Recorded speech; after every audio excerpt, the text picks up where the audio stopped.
Yeah,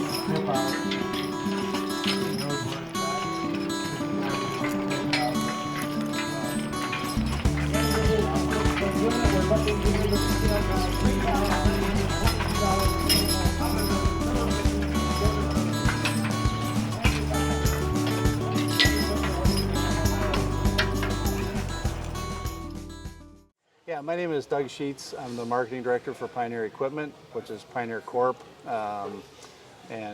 We've started in business in '78 making plows, horse-drawn plows, and have been building horse-drawn equipment since then. That sounds very simple, but I'm looking at your booth here and it's a little more grandiose than that, isn't it? Yeah, you're actually in the Ackerman's equipment booth. Ackerman's Equipment is our retail store, also part of the same ownership group, but we represent our Pioneer product on the retail level through Ackerman's, as well as many other manufacturers, as you can see. Probably anywhere between 10 and 15 different brands that we would represent through Ackerman's. So tell me how you got involved with this. I got involved in this many moons ago, but my wife grew up driving horses at the county fairs with her grandfather, Welsh ponies, that type of thing. And about the time we got introduced, we started getting into Percheons, breeding and raising Percheons, and I was able to sort of mix business with pleasure, being in marketing and advertising, getting paired up then with Pioneer, and kind of got connected with that, and then got connected with Horse Progress Days through them, and so on and so forth. So.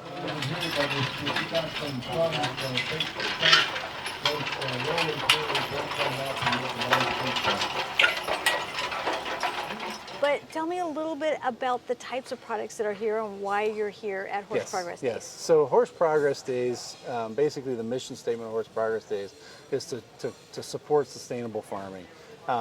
Using equine or using equid power of some sort, whether that's obviously horses most common, but you have your mules, you have your, in some of the foreign countries, we think of oxen as these great big things, and you go to Uganda, someplace like that, and they're like deer, so we have to be able to adjust to that. But basically to show that it's profitable, it's practical, and that you can use modern equipment. There are links between the horses and the modern equipment. There are quite a few implements that are obviously direct hitch to the horse, but then there's also the power carts and things like that that allow you to use a round baler or to use some of the more modern stuff. So basically to demonstrate that, to sort of promote and support our farmers, to support our sustainable farming, and to really show people, kind of showcase what can really be done. You buy a tractor and it's never going to produce a colt, and that's kind of the way we look at that. It's like we can have a horse and we can have colts and we can perpetuate, and they don't ask a lot of us. They ask a little care and a little feed, but other than that, they're part of the family and work on the farm just like everybody else. Yeah, and it's a very different experience plowing behind a horse versus plowing behind a tractor. It is, and it is really amazing. I've been fortunate enough to do both, and it's just so quiet. It's just so nice, and you just go out and you can enjoy nature. You can smell the soil, not the diesel, and that part of it's really good. So. Yeah, it is a whole different experience, and there's some ground drive mowers. There's some other ground drive PTO carts, and I remember a few years ago we had a ground drive PTO cart that was driving a haybine. I've never heard a haybine before, because you always hear the tractor just screaming, but you never hear the haybine. It was very interesting to do that. So some of that stuff that comes along is very interesting. Now, when we first started thinking about coming here, I wanted to go for years, but it was an interesting thing to me to conceptualize the progress part, because this is a community that is of all ends of the spectrum. Some very definitely embrace technology and some do not. So how does that work, where you have progress and technology? Yeah, so if you think of the blending of the cultures that we have here, we have obviously a lot of our manufacturers are of Amish communities. That's the mainstay or the largest portion of the market for that. There are also a lot of English that have horses or small farms, or that are in, I don't know, let's say a green movement, but in that realm where they have interest in this, so they come and blend. But the other part of Progress Days that's so unique is the international reach. You talk about the European, you talk about the South American, you talk about, there'll be probably a strong representation of that group as well. And you think about progress, it's not progress like, okay, cars are going all electric. We're not going to have an all electric plow, but it's things like I talked about before. How do we help them harness their oxen we can't give them a collar like we have. We have to figure out how to help them make a collar. And so this is where the resources can be found, the connections can be found. That's a great question. How do you show the progress? I look at our cultivator.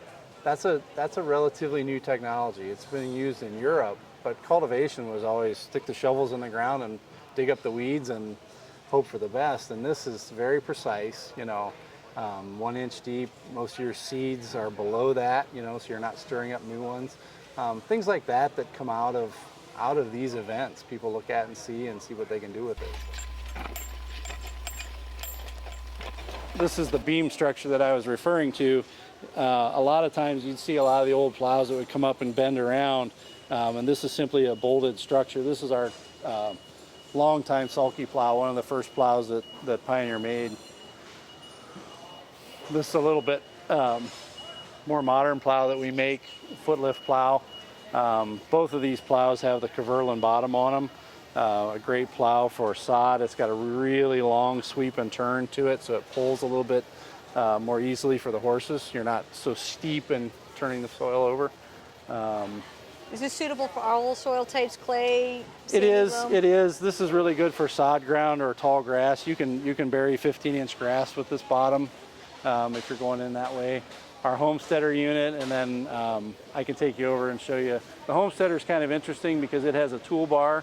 So that particular unit you can use as a plow if you're not doing too many acres. Very, very good as a plow for a truck patch or a large garden, that type scenario. And then you can also put a disc, a Harrow, all kinds of other attachments on that one. Homesteader. Some of our finished tools, we've got basically the spring harrow with the crumblers on the rear of that. Some of the larger farms would use our column mulchers over there. And then kind of want to talk about the cultivator, which is our new thing. We set it up here on display just to show this can be used to cultivate corn or vegetables around plastic. It's one of the few cultivators that will do plastic. So basically it's for shallow cultivation. Your tines only go in about 1 inch deep. You've got several adjustments on it, but they only go in about 1 inch deep. And then these finger weeders here will spin along, drive off the ground. They'll actually whisk the dirt off of the edge of the plastic. And the second one comes along and actually whisks it back on. So hopefully you'll be able to see that in operation in the field. But lots of different tooling options, lots of different things that you can do with that. It's sort of infinitely expandable. This one happens to have a tank on it for a sprayer. If you want to treat plants as you're going through or whatever, you can do that as well. So I keep thinking of the one-man band. It has all these attachments on it. And it kind of does, yeah. It kind of is a toolbar in a lot of ways. You can switch out the gangs to go to corn for 2-row corn or whatever. This one, like I said, is just set up for produce at this point. But so something like this, does this require 2, 4, how many horses? This would be a 2-horse, yeah. That's something else that's kind of unique about it. Because we're not going as deep into the ground, we don't need as much power to pull. Traditional cultivator has almost always been a 3-horse cultivator. This allows you to do the same amount of work with 2, which is also very important. So wonderful. Yeah. That's a great thing. And think about that. Plastic row coverings did not exist years ago. So now this is again one of those things that is a progress invention. It's part of produce. There's a lot of people looking for ways around it or whatever, but you just really, and especially in our area, it helps plants get started in the worm, and it just really works. So it's kind of here to stay. We got to adapt, figure out how to weed it. That's exactly it. So this is just a typical spring harrow. This is one section. This would come in 5-foot sections. Most people would run a 10-foot section, put 2 together and pull them. But basically, after plowed ground, if you want to smooth it before planting, you go over it with this, and these you can set these into the ground. They'll kind of dig out the plowed ground clumps, and then the crumblers on the back go through and churn that up and break up the clods and so on and so forth. Now, for most of these, can this be width adjustable? Can you put a couple Yeah, across, absolutely. or is it only Yeah. this expansion? No, you can go 5, you can go 10, you can go 15, depending on how many horses you want to put in front of it, something like that. But Yeah, because it's not uncommon to put 4 and 4 or 6 absolutely. and 6 or Yeah. Yep. Depends how Amazing big. thing. Bigger operations, if you've got different soil, you got muckier soil, or depending on when you plowed, how crumbled up it is or clumpy it is. This machine's quite a bit heavier.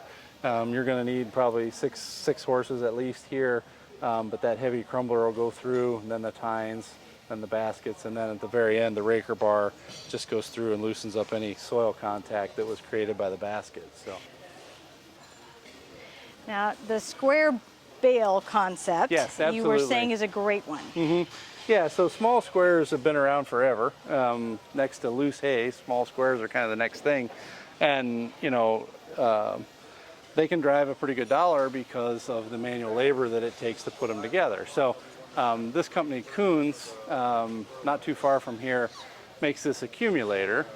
I believe this is an 8 bale, but basically this machine would hook up to the back of your baler, and as your baler pushes the small squares out, it goes up the chute, and then it mechanically sorts them. So as those bales go up and around, they'll drop, and you can see how those rails are set up. So the first bale over will drop into that far slot. And then once that baler is full, it'll kick.